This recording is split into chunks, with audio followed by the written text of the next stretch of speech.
청취자 여러분, 간밤에 다들 푹 주무셨나요? 아마 오늘 아침에 눈 뜨자마자 스마트폰 켜서 뉴스 확인하시고 내 눈이 잘못됐나? 하면서 눈 비비신 분들 진짜 많으실 겁니다. 네, 저도 사실 아침에 숫자 확인하고 완전 깜짝 놀랐거든요. 그렇죠. 코스피 7,384. 와, 이게 불과 1년 전만 해도 시장이 막 끝없이 추락할까 봐 두려워서 주식 계좌 열어보는 것 자체가 겁나던 시절이 있었잖아요. 맞아요. 그때는 진짜 시장 분위기가 뭐랄까 거의 공포 영화 수준이었으니까요. 네, 그런데 우리가 잠든 사이에 전 세계 경제는 짓누르던 그 거대한 족쇄가 완전히 풀려버렸습니다. 단 하루 만에 국제 유가가 12% 넘게 폭락을 했고요. 뉴욕부터 아시아까지 전 세계 주식시장 전광판이 진짜 불타오르듯이 붉게 물들었단 말이죠. 그렇습니다. 시장을 무겁게 덮고 있던 짙은 지정학적 공포의 안개가 걷혔다고 볼 수 있죠. 그 자리에 이제 엄청난 자본의 이동을 알리는 희망적인 숫자들이 쏟아진 겁니다. 네네. 보통 경제 지표라는 게 거대한 항공모함이 방향을 트는 것처럼 아주 서서히 움직인다고들 하잖아요. 근데 오늘 우리가 마주한 데이터는 그야말로 순간 이동에 가까운 엄청나게 극적인 반전이거든요. 그래서 오늘 저희 딥다이브에서는 이 전례 없는 상황의 이면을 아주 낱낱이 해부해 보려고 합니다. 오늘 다룰 핵심 자료는 2026년 5월 7일 목요일자 일일 뉴스 및 마켓 브리핑 리포트입니다. 네, 아주 중요한 내용들이 꽉 차 있는 리포트죠. 맞습니다. 그래서 이번 심층 분석의 미션을 제가 확실히 세워볼게요. 밤사이 전 세계 시장의 판도를 완전히 뒤집어 놓은 이 거대한 변화의 원동력이 대체 어떤 메커니즘으로 작동했는지 파악하는 것. 그리고 이 쏟아지는 숫자의 홍수 속에서 여러분의 포트폴리오에 직접적인 영향을 미칠 단 하나의 진짜 의미를 찾아내는 겁니다. 아주 기대가 되네요. 자, 그럼 가장 먼저 이 폭발적인 랠리에 불을 붙인 근본적인 성량갭이 그러니까 지정학적 리스크 해소와 호르무즈 해협 이야기부터 파고 들어보죠. 네, 이 모든 연쇄 반응의 시작점은 미국과 이란의 분쟁 종식 합의가 매우 근접했다는 브리핑의 첫 번째 팩트입니다. 아, 드디어 합의가 가까워졌군요. 그렇습니다. 이에 따라서 전 세계 원유 물동량의 핵심 통로죠. 호르무즈 해협의 재개방이 임박했다는 소식이 전해진 겁니다. 그동안 분쟁 여파로 진짜 최저치까지 곤두박질 쳤던 해협의 물동량이 다시 회복될 조짐을 보이고 있거든요. 야, 이거 엄청난 뉴스네요. 이게 단순히 중동이라는 특정 지역의 분쟁이 끝났다 이런 심리적 위안 정도가 아닙니다. 그동안 꽉 막혀서 사실상 마비되다시피 했던 글로벌 공급망의 혈관이 다시 뚫렸다는 아주 실질적이고 강력한 신호인 거죠. 네, 호르무즈 해협이라는 지리적 요충지 하나가 열린다는 사실이 시장에 미친 파급력은 당장 데이터로 바로 증명이 됐잖아요. 그렇죠. 즉각적으로 반응이 왔죠. 자료를 보면 국제 유가, 그러니까 서부 텍사스산 원유, WTI가 배럴당 89.51달러를 기록했어요. 심리적 지지선이던 90달러 선이 그냥 맥없이 무너진 겁니다. 네, 무려 12.5%나 폭락한 수치죠. 사실상 국제 유가라는 건 전 세계 경제 참여자들이 상품 만들고 운송할 때마다 매일같이 내야 하는 약간 글로벌 세금 같은 거란 말이죠. 근데 이 세금이 하룻밤 사이에 12%나 깎인 셈이네요. 와, 글로벌 세금이라는 표현이 지금 상황을 진짜 정확히 꿰뚫고 있네요. 그 세금이 대폭 인하됐다는 사실이 거시경제 전반에 거대한 도미노를 쓰러뜨리는 거거든요. 도미노 현상. 그렇죠. 호르무즈 해협이 막혀 있을 때 전 세계가 가장 두려워했던 게 뭡니까? 바로 에너지 비용 상승이 모든 상품이랑 서비스 가격으로 전이되는 그 끈적끈적한 인플레이션이었거든요. 맞아요. 인플레이션이라는 괴물이죠. 네, 근데 유가가 12% 폭락했다는 건 그 인플레이션이라는 괴물의 가장 큰 동력원이 딱 끊어졌다는 뜻이죠. 시장은 즉각적으로 이 우려를 덜어냈고 그 결과가 채권 시장에 바로 반영됐습니다. 아, 그래서 금리가 움직인 거군요. 그렇습니다. 글로벌 금리의 벤치마크 역할을 하는 미국채 10년물 금리가 하루 만에 0.07%포인트 급락해서 4.34%로 주저앉았습니다. 유가 폭락이 인플레이션 기대를 꺾어버리고 그게 곧바로 채권금리 하락으로 이어지는 인과관계가 아주 선명하게 보이네요. 근데 여기서 청취자 여러분이 주목하셔야 할 아주 흥미로운 자산 이동이 포착됐습니다. 금이랑 달러 움직임 말씀이시죠? 네, 맞아요. 브리핑에 따르면 국제 금값이 4,680달러 선으로 하루 만에 무려 73달러나 하락을 했고요. 원달러 환율 역시 1462.8원으로 20.5원이나 급락을 했어요. 엄청난 변동성이죠. 그렇다면 이관 시장에 참여하는 거대 자본들이 그동안 불확실성으로부터 스스로를 방어하던 방패를 냅다 던져버리고 이제 본격적으로 수익을 쫓는 창을 집어들기 시작했다. 이렇게 해석해도 되는 걸까요? 네, 정확한 분석입니다. 포트폴리오의 극단적인 리밸런싱, 그러니까 자본의 대이동이 지금 현장에서 일어나고 있는 거거든요. 자본의 대이동이요? 네, 국채 금리가 하락한다는 걸 사실 이자를 전혀 주지 않는 금이라는 자산을 굳이 들고 있을 기회비용이 엄청나게 커진다는 의미거든요. 게다가 거시경제를 제일 무겁게 짓누르던 전쟁 리스크가 사라졌으니까 굳이 안전자산이라는 튼튼한 방패 뒤에 숨어있을 명분이 사라져버린 거죠. 그렇겠네요. 달러도 마찬가지고요. 네, 달러 흐름도 완전 같은 맥락입니다. 지정학적 위기가 최고조일 때 피난처로 확 쏠렸던 달러 수요가 진짜 썰물처럼 빠져나가면서 원화 가치가 급등하고 환율이 20원 넘게 곤두박질 친 겁니다. 와, 거시경제의 가장 큰 압박이었던 고유가랑 고금리의 족쇄가 동시에 확 풀렸다는 건데 이 압도적인 유동성하고 기대감이 주식시장이라는 엔진으로 흘러들어가면 뭐 어떤 일이 벌어질지는 진짜 굳이 상상할 필요도 없겠네요. 브리핑에 나타난 증시 지표들, 정말 비현실적일 정도더라고요. 네, 일단 뉴욕 증시부터 짚어볼까요? 다우지수가 1.14% 상승해서 49,499.23으로 마감했고요. S&P 500은 7,230.12, 그리고 기술주 중심인 나스닥은 257,038.16을 기록했습니다. S&P랑 나스닥은 사상 최고치잖아요. 네, 아주 가볍게 최고치를 갈아치웠죠. 아시아 증시로 넘어오면 이 훈풍이 훨씬 더 뜨겁습니다. 일본 니케이 225는 사상 처음으로 종가 기준 6만 선 안착을 시도하고 있고 상해 종합지수도 4,050.25로 1.48%나 상승하면서 랠리에 동참했습니다. 네, 하지만 오늘 청취자 여러분이 뉴스 보시면서 제일 크게 놀라신 부분은 단연코 한국 증시의 극적인 폭등일 겁니다. 그렇죠. 코스피 수치가 대단했죠. 코스피가 역사적인 7,000선을 훌쩍 넘어서 7,384.56으로 마감했어요. 상승률이 6.45%입니다. 하루 만에요. 코스닥도 1.49% 올라서 1210.17을 기록했고요. 이른바 7000P 시대가 벼락처럼 개막한 건데 진짜 1년 전에 관세 쇼크로 코스피 2300선 붕괴될까 봐 전전긍긍하던 때를 생각하면 야, 이거 도대체 무슨 일이 벌어진 건가 싶습니다. 이게 불과 1년 만에 2300에서 7300으로 시장에 확 튀어오른 거잖아요.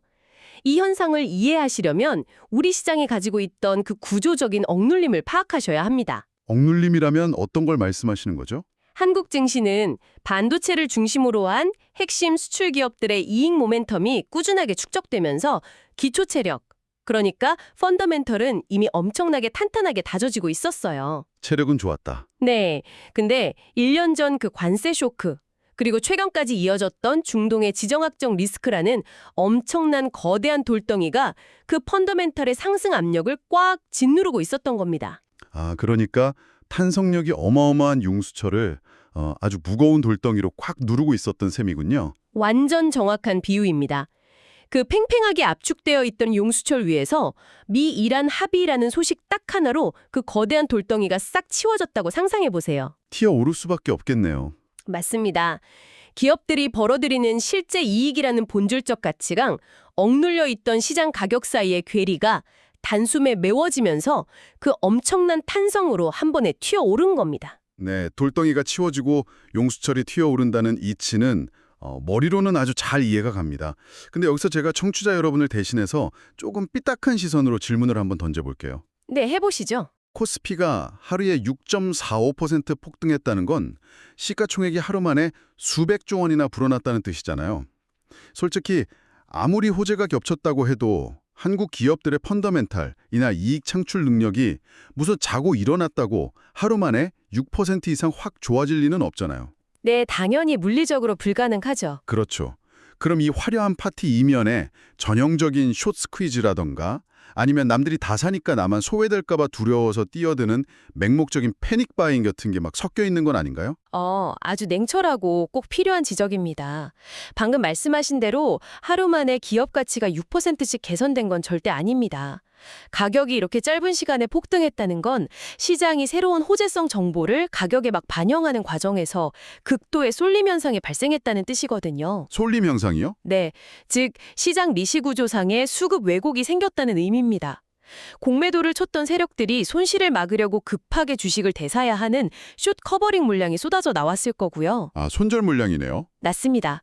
거기에 이 랠리를 놓치면 끝이라는 기관과 개인들의 포모, 그 두려운 심리가 꽉 맞물리면서 상승이 상승을 부르는 오버슈팅이 일어난 게 팩트입니다. 그러면 좀 위험할 수도 있겠네요. 그렇죠. 단기적으로는 이 과열이 가져올 부작용을 무조건 경계하셔야 합니다.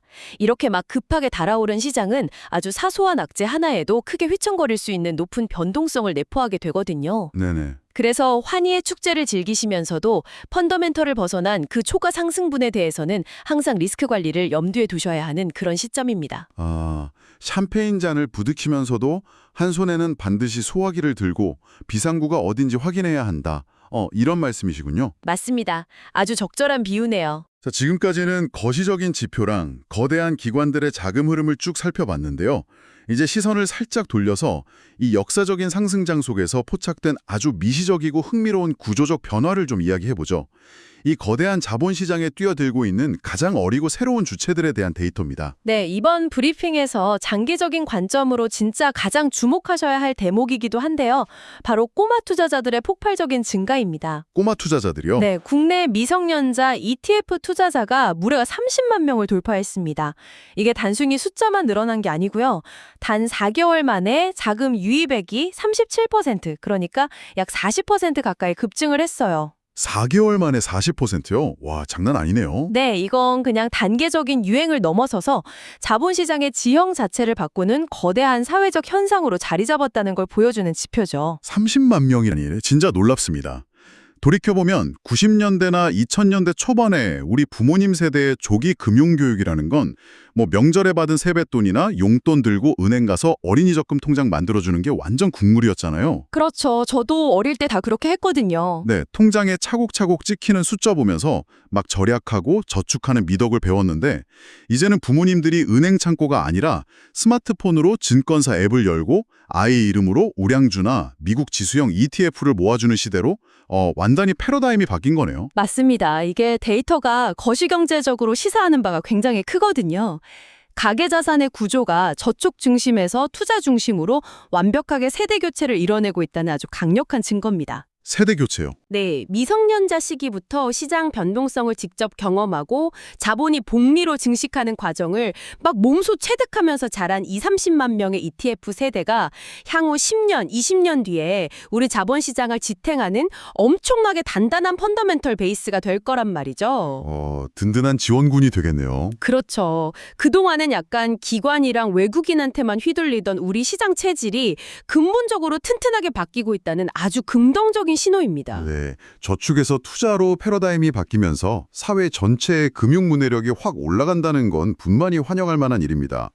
근데 동시에 이 뉴스를 듣고 계신 청취자 여러분 중에는 마음이 약간 조급해지는 분들도 계실 것 같아요. 포모를 느끼실 수 있죠. 맞아요. 내 주변은 다 애들 주식계좌 열어줬다는데 나만 뒤처지는 거 아니야? 이런 불안감에 오늘 당장 묻지 마시고로 자녀 계좌 개설하려는 분들도 분명 있을 텐데요. 그저 남들 따라 계좌만 덜컥 만들어주는 게 과연 진정한 금융교육일까? 이런 우려도 살짝 듭니다. 네, 그 지점이 사실 핵심입니다. 자산의 구조적 이동이라는 이 긍정적 측면 이면에 부모들의 포모 심리가 자리 잡고 있다는 걸 절대 부정할 수는 없거든요. 맞아요. 투자 교육의 본질은 계좌에 돈을 넣어주는 그 행위 자체가 아닙니다. 왜 우리가 이 기업의 소유권을 가지려 하는지, 그리고 오늘 시장이 떨어졌는데 왜 불안해할 필요가 없는지, 이런 걸 자녀랑 같이 대화하면서 투자 철학을 공유하는 데 있거든요. 철학이 중요하다. 네, 이런 철학적인 과정이 다 생략된 채로 맹목적으로 들어온 자금은 결국 나중에 시장의 조정을 받을 때 가장 먼저 털고 떨어져 나가는 아주 취약한 자본이 될 수밖에 없습니다. 결국 자녀에게 물려줘야 할 건 ETF 몇 주가 아니라 자본시장을 바라보는 흔들리지 않는 관점이다. 뭐 이런 말씀이시군요. 네, 정확합니다. 자, 거시적인 유가 폭락부터 꼬마 투자자들의 아주 든든한 합류까지. 지금 시장은 당장이라도 우주로 날아갈 것처럼 끝없이 엑셀을 밟고 있습니다. 하지만 우리가 도로 달릴 때 계속 가속 페달만 밟을 수는 없잖아요. 그렇죠. 브레이크도 필요하죠. 네, 이번 브리핑 리포트 보니까 이 화려한 축제 속에 숨겨져 있는 두 가지 차가운 불확실성, 이른바 과속 방지턱들도 같이 제시를 하고 있더라고요. 첫 번째 방지턱이 바로 AI 기술주를 향한 규제 움직임이죠. 맞습니다. 글로벌 증시 랠리의 핵심 동력인 기술주 분야에서 정책적인 견제 시그널이 딱 포착이 된 건데요. 네네. 트럼프 행정부가 새로운 AI 모델을 대중에게 공개하기 전에 정부의 사전 검토를 의무화하는 내용의 행정명령을 검토 중이라는 소식입니다. 이를 구체화하려고 구글이나 오픈 AI 같은 주요 빅테크 기업들이랑 실무 그룹 설립을 논의하고 있다고 리포트가 전하고 있습니다. 아, 여기서 잠깐 짚고 넘어갈 부분이 있습니다. 청취자 여러분, 저희가 지금 백악관의 AI 규제 정책이나 트럼프 행정부의 방향성이 맞다 틀리다, 이런 정치적 논쟁을 하려는 게 절대 아닙니다. 네, 정치적인 얘기는 배제해야죠. 맞습니다. 저희의 역할은 이런 정치적 이슈를 철저히 배제하고 이 정책이 진짜 실현됐을 때 글로벌 테크 기업들의 비즈니스 모델이나 시장 투자 심리에 어떤 구체적인 숫자의 변화를 가져올지 그 팩트랑 파급력만 아주 객관적으로 분석해드리는 겁니다. 네, 완전 동의합니다. 시장 분석가의 시각에서 이 뉴스가 왜 중요하냐면 기술 혁신의 속도랑 사회적 안전이라는 이 철학적 딜레마가 이제는 기업의 이익 추정치에 직접 영향을 미치는 아주 실질적인 비용과 시간의 변수로 전환이 됐다는 점이거든요. 비용과 시간의 변수요. 네, 그동안 글로벌 AI 기업들 경쟁력이 뭡니까? 누가 더 빨리, 더 똑똑하고 파괴적인 모델을 시장에 먼저 턱 내놓느냐, 이거 하는 무한 속도전에 있었잖아요. 근데 만약 정부의 사전 안전검토 제도가 의무화되면 과연 어떻게 될까요? 소프트웨어 패치하듯이 그냥 오늘 개발해서 내일 바로 배포하던 그 빠른 사이클이 아예 불가능해지겠네요. 바로 그겁니다. 개발이 다 완료됐어도 정부 규제위원회를 통과할 때까지 출시가 지연되는 레이턴시, 즉 지연 비용이 발생해버리는 겁니다. 기업들 입장에선 타격이 크겠는데요. 네, 이게 곧 기업들의 제품 출시 로드맵에 엄청난 불확실성을 더하게 되고요. 다음 분기 매출 추정치를 기업들이 스스로 아주 보수적으로 잡게 만드는 요인이 됩니다. 끝을 모르고 막 치솟던 테크 기업들 밸류에이션에 시장 스스로가 합리적인 의심을 하고 제동을 걸게 만드는 아주 강력한 마찰력이 생겼다는 뜻이죠. 정리를 좀 해보자면 기술주라는 이 세상에서 제일 빠르고 비싼 스포츠카가 아우토반을 시속 300km로 막 질주하고 있었는데 정부에서 잠깐 사고 나면 대형 참사니까 멈춰서 안전점검 좀 받고 가자 이러면서 도로 한가운데에 꽤 거친 과속방지턱을 설치하는 상황이군요. 네, 비유가 아주 찰떡이네요. 차가 완전히 멈추진 않겠지만 일단 브레이크 밟아서 속도 줄여야 하는 건 기정사실이니까 투자자들 입장에서는 이 방지턱의 높이나 강도가 대체 얼마나 될지 예의주시를 좀 해야겠습니다. 맞습니다. 이어서 리포트가 지적하는 두 번째 불확실성 요인은 바로 부동산 시장입니다. 여기가 또 아주 기묘한 상황이 벌어지고 있어요. 부동산 전망을 두고 거시 경제를 보는 전문가들이랑 현장에서 뛰는 중개사분들의 의견이 정면으로 충돌하고 있더라고요. 네, 이게 아주 전형적이면서도 혼란스러운 시장의 괴리 현상입니다.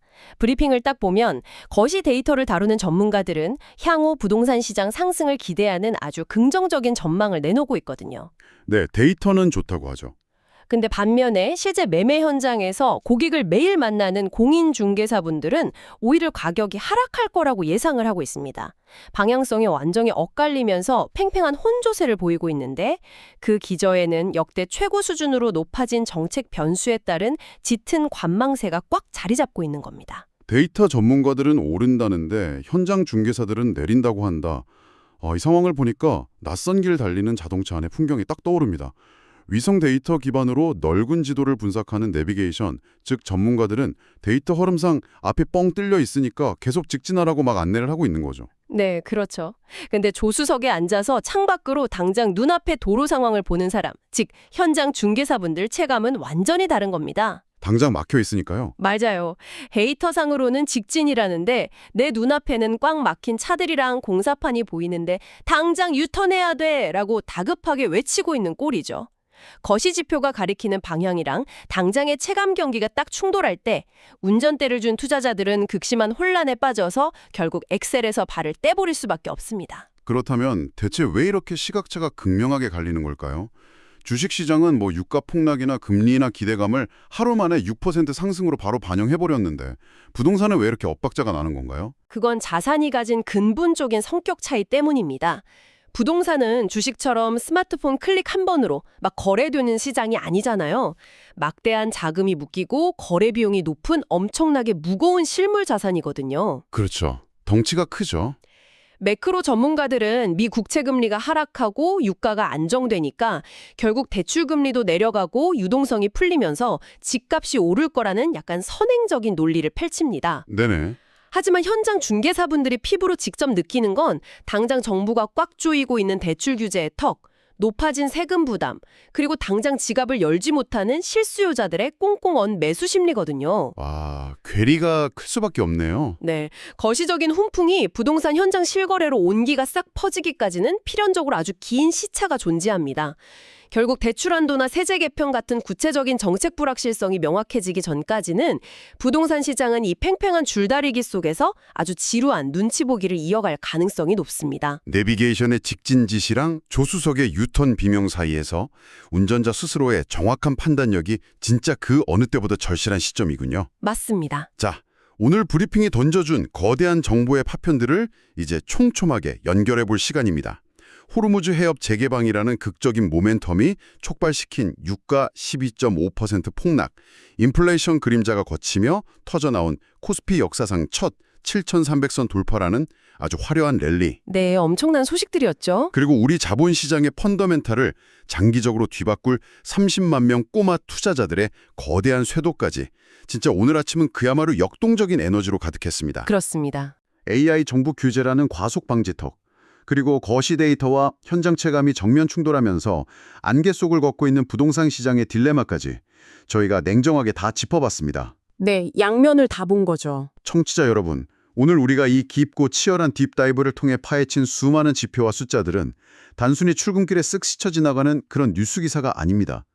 당장 내일 여러분이 보유한 자산 비중을 어떻게 조절할 것인지, 내 아이와 식탁에 마주 앉아서 어떤 경제적 대화를 나눌 것인지 결정하는 살아 숨쉬는 나침반입니다. 네, 정말 중요한 포인트입니다. 시장이 하루에 6% 올랐다는 그 화려한 숫자에 마냥 취해 있을 게 아니라 화려한 잔치 뒤에는 언제나 철저하고 냉정한 리스크 계산서가 청구된다는 사실을 꼭 기억하셔야 합니다. 네, 오늘의 딥다이브를 마치면서 제가 여러분의 사고를 확장해줄 아주 도발적인 생각거리를 하나 던져드리고 싶습니다. 어떤 건가요? 시계를 정확히 1년 전으로 한번 되돌아보십시오.